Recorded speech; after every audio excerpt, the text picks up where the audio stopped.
Welcome to The Explainer. Today we're digging into the story of El Salvador's massive transformation, but we're doing it through the eyes of someone who was actually there, on the ground, watching the whole thing happen. So you've probably heard the headlines about El Salvador, right? And the word dictator gets tossed around a lot. But the story on the ground, according to our source for this explainer, is, well, it's a little different. Let's get into it. Yeah, on one hand, you've got the international media's take. You know the drill. Impulsive gamble, volatile currency, authoritarian rule, scary stuff. But then you've got this first-hand report of a nation that's buzzing, a place with a real sense of direction, a ton of grassroots energy, and citizens who feel genuinely liberated. It's like two different planets. So what's really going on? Okay, so Section 1, Inside the Transformation. To really understand this shift, our source basically went on a conference marathon, 3 totally different events in a single week, and each one peeled back another layer of the story. And check this out, it wasn't just about finance. First, there was a health conference, connecting the idea of sound money to, sound health. Then, a grassroots Bitcoin event, showing the real community engine behind all this. And for the grand finale, the first ever government-led Bitcoin conference. This was not a side hustle. So that second conference adopting Bitcoin was apparently electric. The theme was super simple. You can actually do things here. It wasn't just talk. You had startups literally setting up shop, and community projects like My First Bitcoin, they've blown up, now reaching over 40 countries. The message was just crystal clear. This is a place to build. But the main event, Bitcoin Historico, this is where it gets really interesting.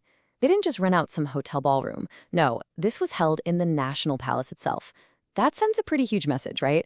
It's the government basically shouting from the rooftops that this isn't some niche tech meetup. It is a core national direction.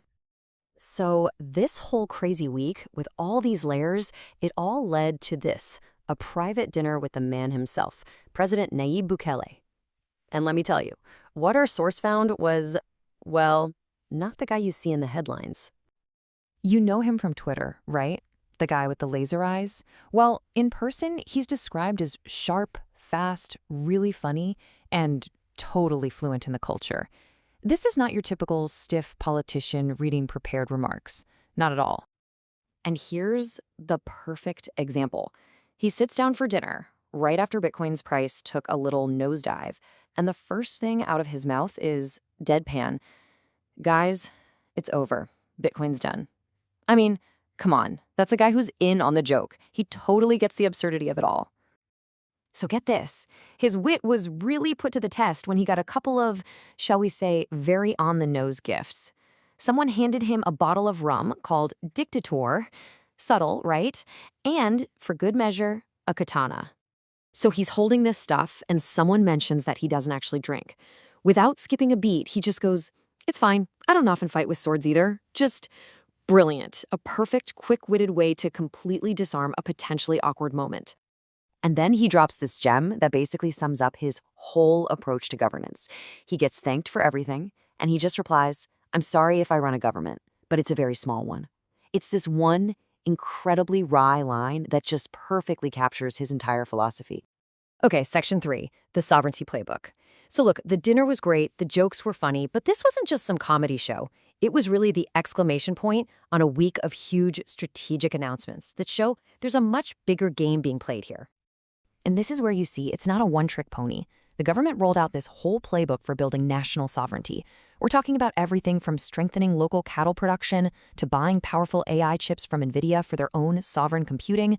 They're getting big companies like Mempool to set up shop. Heck, even Steak and Shake is opening up and taking Bitcoin. And all of this is tied to a huge push in education.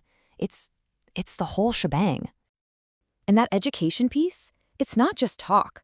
They're kicking things off by renovating 500 classrooms. 500! And this is just the beginning of a bigger 2 schools a day initiative. They're actually putting their money where their mouth is. Section 4, Why Happy People Whistle. Okay, so we've talked strategy, we've talked tech, we've talked about the president. But what does all of this actually feel like for the average person on the street?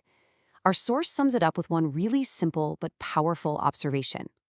So she's there, and she sees this 75-year-old man just cycling along at sunrise, whistling. And it made her stop and think, when do people whistle? And the answer is happy people whistle. People whistle when they feel safe. For a country that has seen so much violence for decades, that one quiet little moment says almost everything you need to know. It's a metaphor for a population that's finally starting to feel free. Now look, our source is very clear. This is not some perfect fairy tale. It's not all sunshine and roses. There are absolutely setbacks. The progress is described as 1 step back, 4 steps forward. But that's still a net 3 steps forward, right? The overall direction, the momentum feels totally unmistakable. Okay, last section. So what's the big takeaway from all this? So here's the thing. While it feels like most of the world is heading towards more control, more centralization, El Salvador is just going in the complete opposite direction. They're charting this radical course towards sovereignty with their money, their data, their society. And that leaves us with a really big question to chew on. Is what we're seeing a blueprint that other nations could follow?